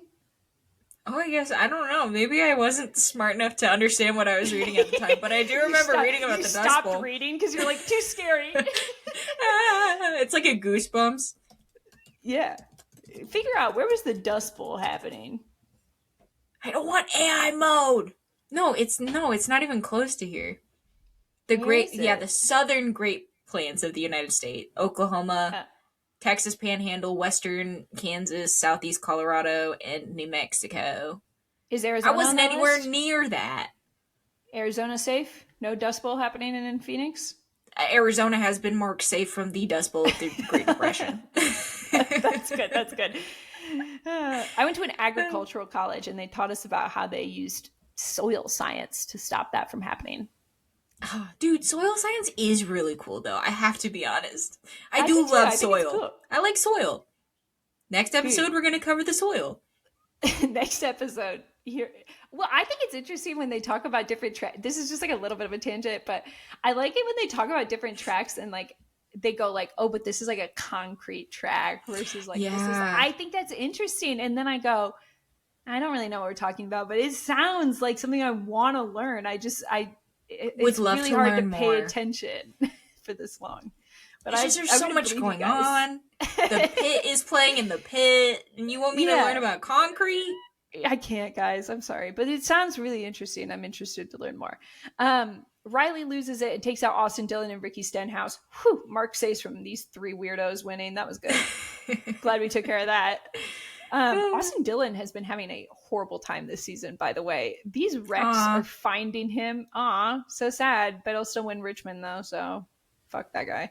That guy. It's like a heat-seeking missile comes and finds him every time there's a wreck. Like, he'll be nowhere near it, yet somehow the wreck still finds him. It's like, taking him out. He's crazy. Fine. That's a blue-collar team. Also, I put, look, our reoccurring bit from last year's back. Kyle Busch crashes on his own. He was doing so good for the race, though. They literally were like, who's that spinning? Oh, Kyle Busch. And I was like, likely place for him to be. What do we think about Kyle Busch like coming and winning truck races? Like, he apparently every year does the truck race in Atlanta and wins it. And I think there's like something weird to me about that behavior. Well, no, and I agree. And I like the beating the youths is boring to me. But it was cute how him and Carson had their little moment. I do like how they high-fived while doing burnouts. That's a good way to win. I thought that was really romantic. And I thought it was cute because it was very enemies to lovers coded. Like, after the race, they were talking to the press 100%. About how they don't even like each other, but like they just wanted to be teammates for this one day. Mm-hmm. Yeah, I see what you guys are. I see. What are we? No, I liked that. I think part of it was also that he was like wearing the Hendrix Kyle Larson costume, and I only like it when Raja does that. Same. Yeah, it's triggering to see otherwise. Yeah, it's kind of spooky. Speaking of Kyle Larson, why the fuck did he just absolutely take SVG out like insane mode? He literally... Okay, so he says that he didn't realize that SVG was right next to him. SVG was in his blind spot. He thought he could just move to this lane, and in doing so, unbeknownst to SVG, he was about to get taken out by the greatest driver in the world, apparently. And it was rude, honestly, because SVG was like kind of fighting for a stage win. You know, that is interesting, that whole concept in NASCAR, because they do have pretty, like, they have substantial blind spots. If only, hear me out, we took a man, probably, because we're not feminist enough to have women, and we put him up in a really tall building with some binoculars. Hear me out. And then we give him a radio that connects to the person, driving the car who has blind spots, and he's just like, what would you say? Like, he's like spotting the whole time. Oh, spotting's good. I would almost call it like seeing. Peeping? Peeping. He's peeping for the driver. But spotting's good too. We can use that. No, sick. I wish he had one of those. Kyle, look into that. Kyle, invest in one of those. Those sound like a good thing to invest in. But it doesn't fix the damage you've done by taking SVG out when he was clearly on his way to his first oval win. And I won't forgive you for that. And I hope he takes you out lap 1 of Coda and then goes on to win the race. SVG, get your revenge. Get your revenge. I'm actually so scared for, speaking of SVG, for next week, because I'm like, oh, fuck. Connor's going to be there again. Those two are not on their best behavior when they're on a road course together. Not. But now they're on the same team. But they were also before. So... Makes you think. Huh. Okay, well, keep an eye on that. More to come. But I will say, so Bubba wins stage 2. I think he won stage 2 last week too. Bubba's been like really up there fighting, and then it's just not coming together for him at the end, which has been very frustrating to see. But Bubba, don't you fret, darling. We're gonna find a race that you're gonna win. Worth noting, SVG got crashed out violently and horrifically by the monster that is Kyle Larson, and then he fought his way back up to the front and was doing really well again, and then he spun himself out again. He went across the grass in the exact same tracks that he did the first time. It was like, you know those like TikToks where they're playing with a puppy and they like push him across the wood floor and he like comes running back. That's what it was like. Yeah. But like he kept going. And I think that like what's been happening lately is SVG has been showing more resilience than he did previously on ovals. He's learning how to get back up there. It used to be when he was out, down for the count. Like it was no coming back. But he's like really learning how to drive through that infield grass and come back out on the other end. He's on his way, guys. He's on his way. Yeah. Endure. He is just, he's fighting his way out, and I love to see it from SVG. The like quote unquote big one that happened was Denny kind of got loose a little bit, and then in doing so, Joey Logano also kind of wiggled, and they kind of touched, and then it all kind of went to shit from there. And some of the notable people that they took out in this big one was our beautiful Tootsie's car of Connor Zilic. He was out down for the count after this one. He was MIA for the rest of the race. 2 races in a row, unfortunately, for Connor, that we've seen that happen. The beautiful Alex Bowman, both of the purple cars taken out by Denny Hamlin. Do you think Denny Hamlin's jealous because he didn't have a purple car this week? I think that's what's happening here. Yeah, I think that's what's happening here. We can spread that rumor far and wide.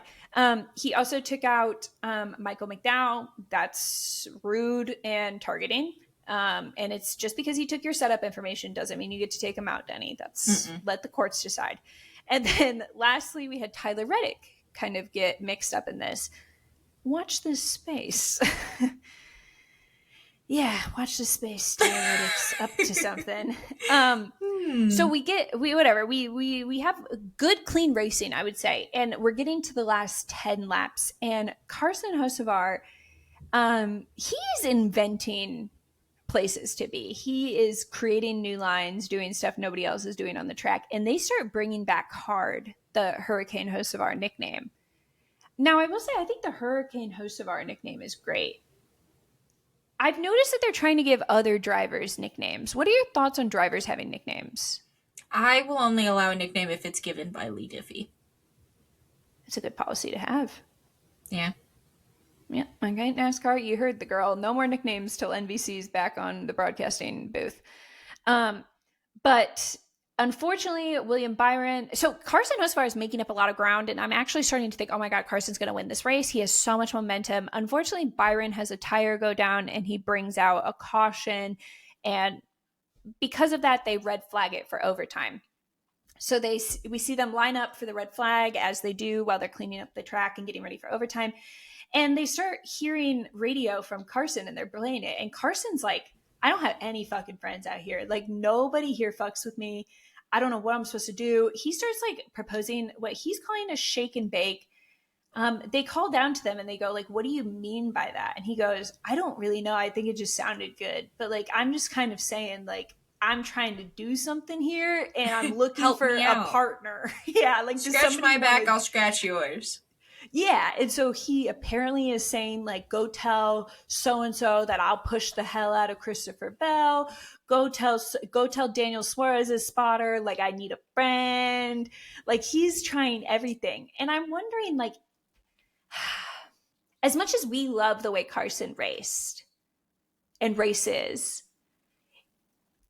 is he ever going to be able to make friends, or will the hurricane host of our rep follow him for years to come? Is there anything he can do at this point to make friends, or is he just like a lone wolf?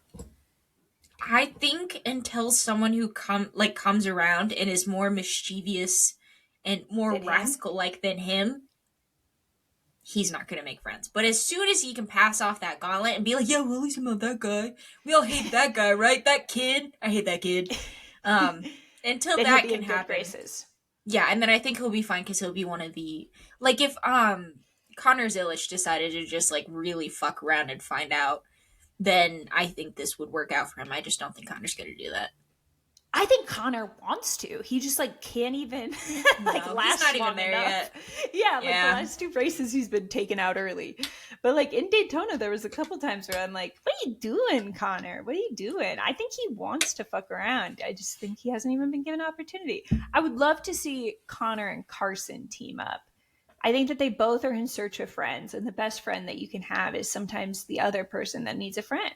You know, be there for each other. You guys are both Chevys, so you don't even have to worry about engine manufacturer problems. Get out there, boys. Make friends with yourselves. You two, hang out. Make Aw. TikToks together or whatever. Mog people, whatever Gen Z's up to these days. Go mug people. Sounds like mug. go, Go mug people. go do that Have too. at it. That's a good team bonding experience to go rob people in the infield. I think that'd be fun. Sure, get out there, boys. Carson immediately proves though why he has no friends. They start back up on overtime, and then the first lap you have in front of him Christopher Bell and Bubba Wallace, and there's like a tiny gap that opens between the middle of those two cars, and he thinks this is my shot, and he like tries to go for it. It's absolutely not the size of a car, unfortunately, and in Well, the process wrecks out Christopher Bell. hey, I think there was a moment where it was going to be fine. Now, was his car there within that moment? No. And that's where the issue was. But I don't think we can fault him for seeing what was there for like a glimpse of a moment of a fraction of a time. What is that? What is that Ayrton Senna quote? Not the one about fucking underage people, but the one that's like something about a car fits, go in it or something. Yeah, it was like if you see a gap and don't take it, you're a little bitch or something. Something along those lines. That's what Carson was doing here, guys. And are you going to fault him for it? Like he's trying something. I have to admit, I saw it. I wasn't even mad at him when I saw it. I was like, fuck. Okay. I can't help myself. I busted out laughing. Like, I know people are like, we have to have standards when we're racing or whatever. But it was genuinely funny because I literally was like, Carson, why the fuck did you do that? Why did you do that? Like, that was insane. Not to victim blame, but if you're going to be racing in front of Carson Hocevar, you got to know that you're going to get your shit rocked, Christopher. If you're Christopher Bell, you need to have a hell of a lot more pep in your motherfucking step right there, because that boy was racing. Show some hustle. Someone here wanted to win, Christopher. That man stole your setup information. He's ready to act on it. Get the fuck out of the way. Someone's got to put it to good use. Yeah, I mean, I think really, it was just funny. I think it was a crazy move. It was never gonna work. I appreciate that he tried it. It was fun. I liked it. They had to line him back up again and do overtime again. I think that's one of the most shameful moments to NASCAR drivers where he goes, you fuckers couldn't even keep it together for one fucking lap, and now we got to line them up again. I know. But it's so fitting because they're at the Echo Park restart zone at Echo Park Speedway. No, that's true. They got to put it to good use. Get that sponsorship out there. I wish I knew what an Echo Park was. What do they do there? It's probably insurance, you think? Something. I would love to go to a nice vacation to the Echo Park. The Echo Park in the sky. Can we go on like an Echo Park trip? To the Echo Park. We got sent to Echo Park Automotive. Is it a car dealership? I think so, actually. That sounds right. How many cars are they fucking slinging that they can buy the whole fucking speedway? Damn. They're selling a It's lot of only fucking in. cars. Oh, they have the Echo Park Automotive Grand Prix. It's the Coda. Whoa, we gotta look into this. They're doing Coda too? How much fucking cars they selling? Or maybe it Jesus. was Texas. It might have been Texas Motor Speedway. I don't know. We gotta look into. We gotta look into that. And you'll Echo never guess Park. who owns it. Milton. And it was a Ponzi scheme all along. No, we're Allegedly. joking. No, Echo Park would never be a Ponzi scheme. It's a real place. No, no one's a Ponzi scheme. We've never accused anybody of being a Ponzi scheme, and we're not doing it now. Oh, we can't even jokingly say it about No, no, because this is a very serious podcast, and they're gonna be like, oh no, they were reporting it as news. So no one here is a Ponzi scheme. We show up to court and it's coins. Chris. Love him. We show up to court and Chris Gapehart's like first time.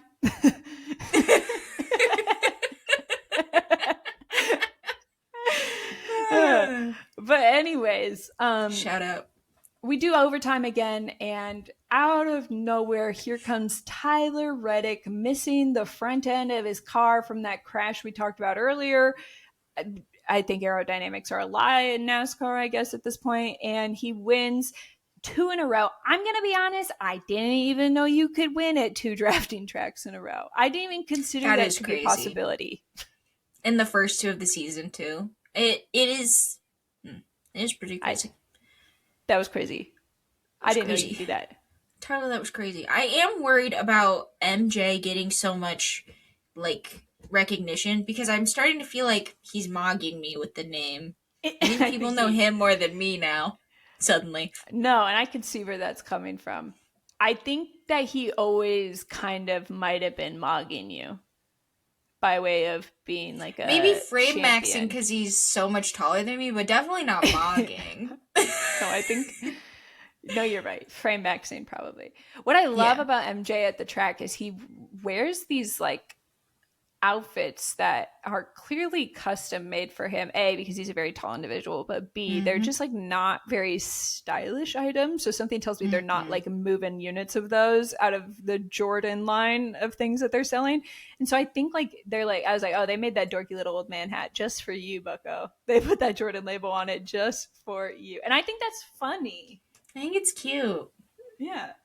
And he was like, they were talking to him, and apparently it was like 30-something degrees.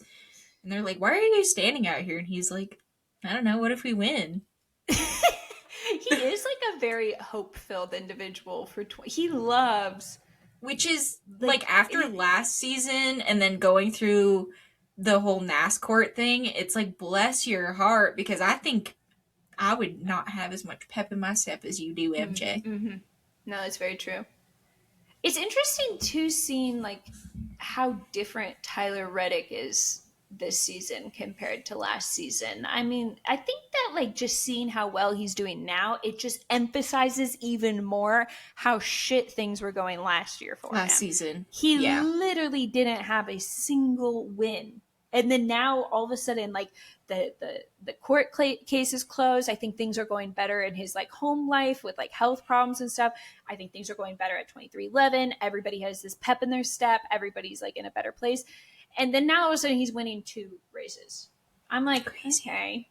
Well, and Bubba's up there for both of them. Yeah, Bubba's like up there too. They must have. Do you think 2311 did like an overhaul of their staff? I think I saw somewhere that there was like a bunch of jobs posted for 2311. I feel like a lot of people like maybe left during the lawsuit uncertainty, or they like made cuts because they were anticipating losing their charters and all this sponsorship. And now they're like, we're really so back. Like, I don't even know what we were freaking out about. That was so fun. We should hire 100 people right now. But I think it's a completely different team. Now we got to figure out what we're going to do about Riley. Well, he was in the mix last weekend. Okay. That's true. It's important to be in the mix. It's funny, they didn't have qualifying because of rain. So they lined up in the order that they finished for the Daytona 500, which is hilarious because there were so many people at the front of the field that I was like, oh, you were really just hanging out in the mix, huh? Because what the fuck do you mean you placed like 8th at Daytona 500? That's crazy. But I love how they talked about Riley and they go, this is his best ever finish in NASCAR. I went, he crashed. He crashed, and that was his best ever. He still finished better than he's ever finished. I mean, there's plenty of times where he crosses the finish line not crashing. And this was better than that? This is the best he's ever done. That's crazy. Yeah. Nepotism's a crazy thing. Gotta get me some of that. But yeah, shout out to Tyler Reddick. I do love a lot of people that have been finishing well the last 2 weeks. Like they interviewed Carson and Bubba, and they both kind of made comments of like, well, I've had a good 2 weeks. You know, we're right up there. We might win. Definitely not next week though. I'm gonna struggle hard next week. It's not gonna be a fun time. I am big on, I like the road courses and street courses for NASCAR. I've never loved COTA as a track. And so I'm kind of dreading, and it's such a long race for NASCAR, I'm kind of dreading COTA next weekend, especially because we have to go from the excitement of watching St. Pete to COTA. I think they're at like the same time. There's, one of them's at 12, one of them's at 2:30. So there's a... Oh, okay. Yeah. IndyCar's first, so they're hoping that IndyCar's done, and then we go to COTA. We go and flip over to NASCAR. Or I guess for me it's 11 and 2:30. I think. Let me be biblically accurate. 11 and right. 11 and 2:30. So there's enough time for both of them. But I just like, I don't love COTA as a track. Period. I thought last year at COTA was very interesting because I think that there was a lot of people that for some reason immediately were like, let's take out SVG. And we didn't really see that at other road courses, but for some reason it was still early. At COTA specifically, like there was a hit on SVG. It was like insane. Like first turn, everybody was like, we're going to take this man out. And I was like, what the fuck is happening? We also had, that was when Austin Cindric, remember, he like intentionally wrecked Austin Dillon. Yeah. People were on some weird shit. And then Christopher Bell, that was the start of his three-peat, wasn't it? The second in his three-peat, because he won Atlanta and then won COTA. And then we were like, okay, surely he's done now. And then he won another. Chris, that's crazy. So I'm like not sure what gets into people at COTA specifically, where they like decide they want to wreck people. But like a lot of intentional wrecking seems to happen at COTA. Yeah. Also, like it's funny because like they don't really follow the track at all. No, because they got that crazy Joker lap, don't they still? Yeah. And like there's like it's like prime clips that are posted on X where they're like, what is even happening in NASCAR? And you just see like all the cars miss every single turn, but it's like allowed, I guess, because it's NASCAR. Right, because last year, wasn't it this was the race where in the middle of the race they changed the track limits rules? Yeah, because they were like, nobody's able to do this. Yeah. They were like, there was like somebody who called in was like, are they just not calling track limits anymore? And then their spotter was like, hold on, let me check. And then he was like, yeah, they decided you guys can't do it. So you just don't have to. That's funny.